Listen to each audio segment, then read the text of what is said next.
I was born when my parents were both 19, and my only other brother, let's call him Josh, was born when they were 42. They divorced shortly after Josh was introduced to the world. He was 4 months old at the time. And they both wanted nothing to do with the child. At the time, I was 23 and I was living alone with my then girlfriend who was 21, now my wife. And I'd done my best to convince at least one of them to take care of young Josh for his sake and the family's sake. But they refused adamantly and said that I should be taking custody of him instead. So I became legal guardian of my brother and he's been living with us for the past 12 years and things have been going really smooth for us. Josh, now almost 13, has been calling me Dad and my wife Mum and our 2 children, 4, 9 years. His siblings and he has absolutely no idea about his real parents, and to be honest, I let all of that slide. He has no idea that I'm really his blood brother and not his father, and I'm starting to feel guilty and a little weird. Some of my uncles and aunts come to visit occasionally and they are really disgusted at the fact he calls me Dad, and they are surprised I haven't told him the truth.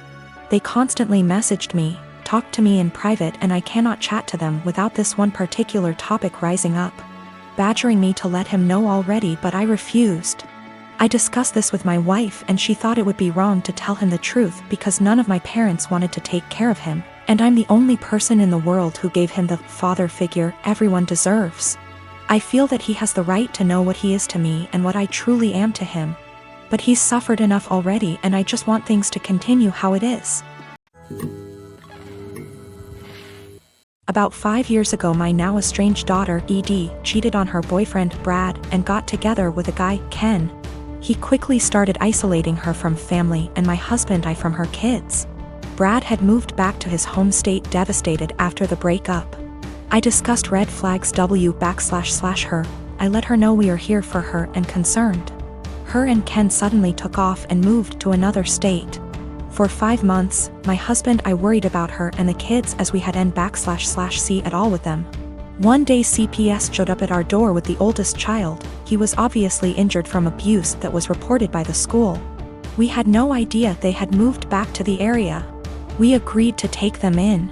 The next 20 months were traumatic, complicated, emotional, and difficult for everyone. Through it we re-established a relationship with the older child's dad, Dan. Daughter failed to comply with her plan and remained with Ken. Dan worked hard to get custody of his child and he gave Edie scheduled weekly phone calls. She called oldest child 2x nothing since. We agreed to permanent custody of youngest. In the process, I put aside the hurt Edie caused and agreed to scheduled weekly phone calls and supervised visits in person when schedules allowed. Legally, any or no contact is at my sole discretion. Ken was not allowed to interfere //attend. Edie quit calling //scheduling visits after 3 months. I reset the call schedule to 1 XEA month. No calls. 6 months later she calls and wanted me to drop everything for a visit the following day. I couldn't because I had to go back to work. Calls stopped again.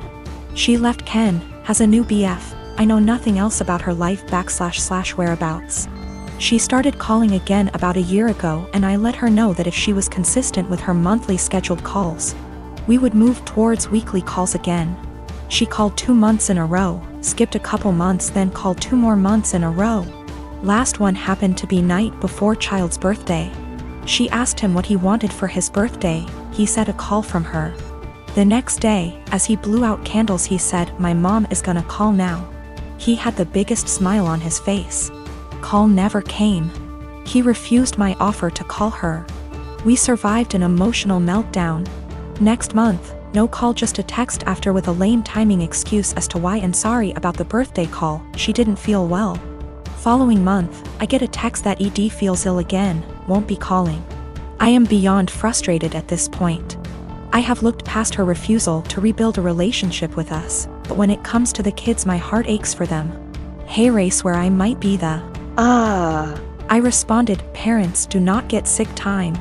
We all had COVID recently, including me, and I still took care of the children.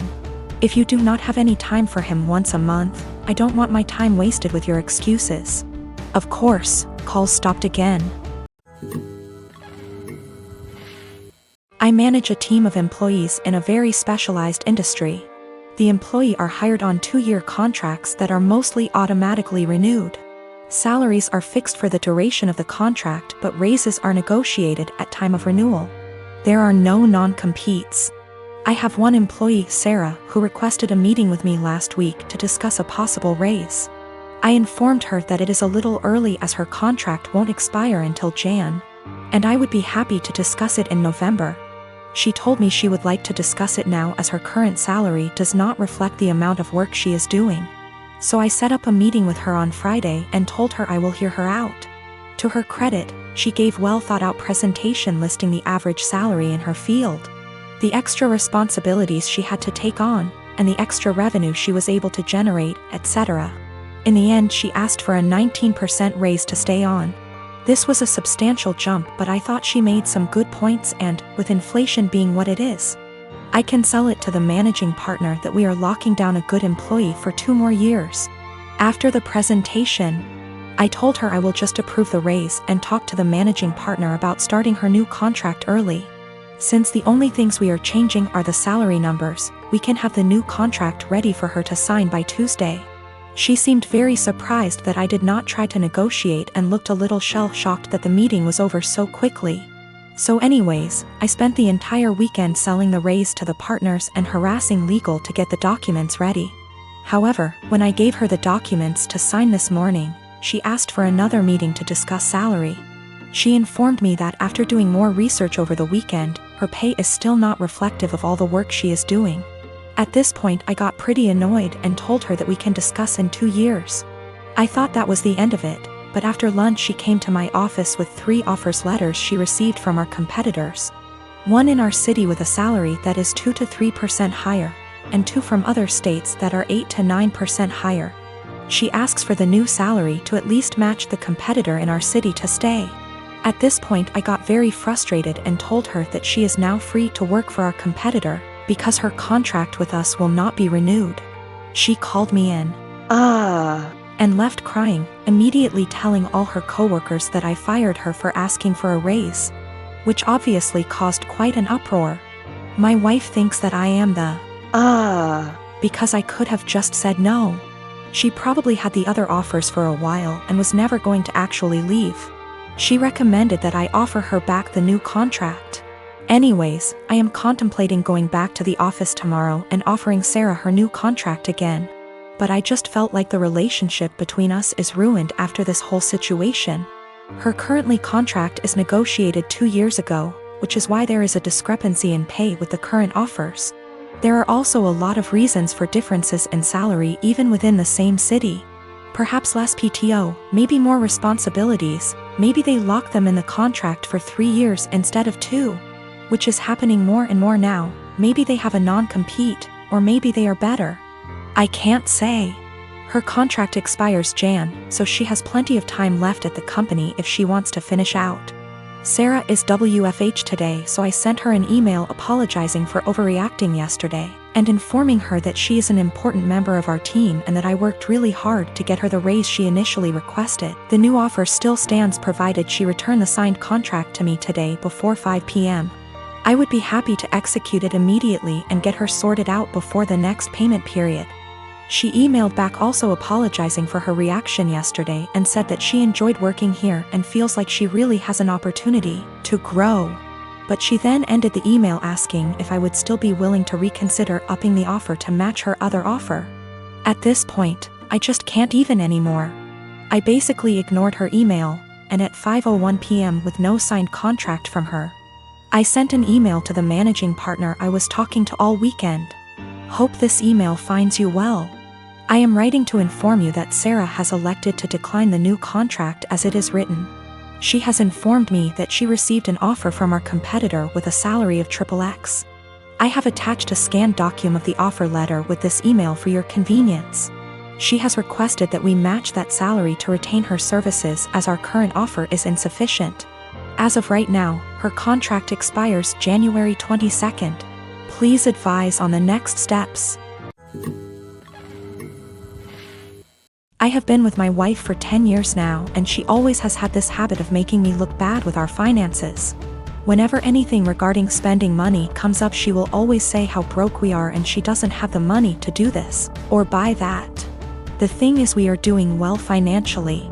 We have decent jobs and combine our salary is roughly $125K //year. As of today, our net worth is more than $1 million but less than 2.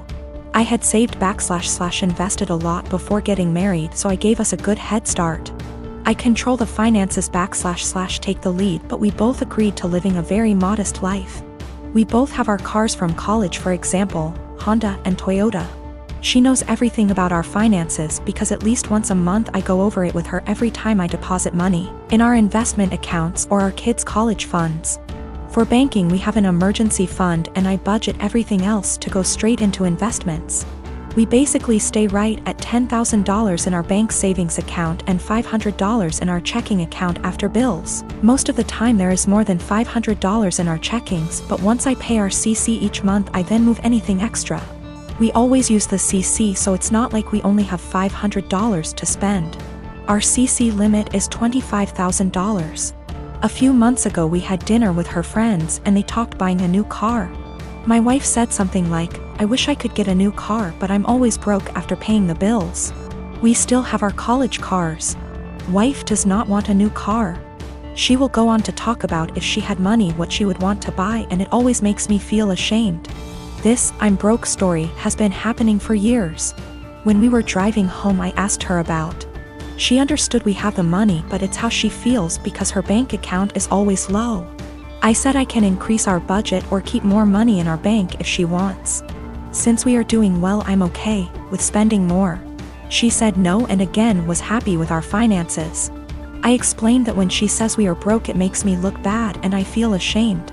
It's as though I can't provide for the family and / or I am bad with money. She doesn't see it that way. The same conversation has come up numerous times about us being broke. Recently, I reminded her numerous times it makes me feel and look bad in front of friends and family. I told her if she keeps saying stuff like that, I will reveal that we are doing well with money. I gave her a few reminders I'd eventually do this, but she kept going with the "I'm broke" story.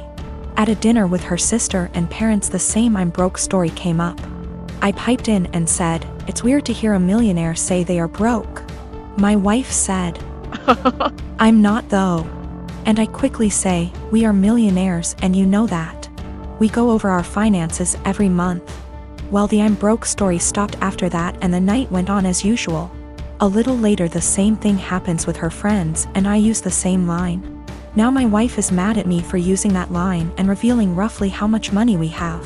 She said it seems like I'm gloating. I say it's better than making me look like I'm running us into the ground financially. I'm pretty open to us spending money and I don't restrict her spending. She has the CC to spend money monthly.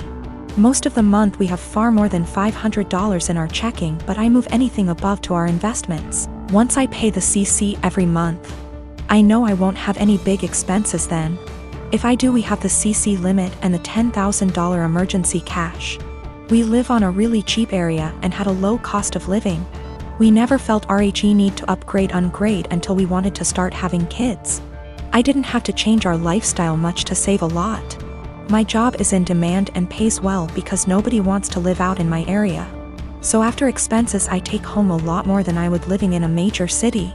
Probably 3 to 4 times more net savings annually if I had to guess. She doesn't want a new car and has told me that multiple times.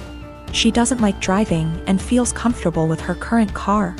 She doesn't know what she wants to do when she retires. I know I'll be golfing, games, and eating edibles most days. I don't do any of this much now because we have kids and they will be my focus for a long time.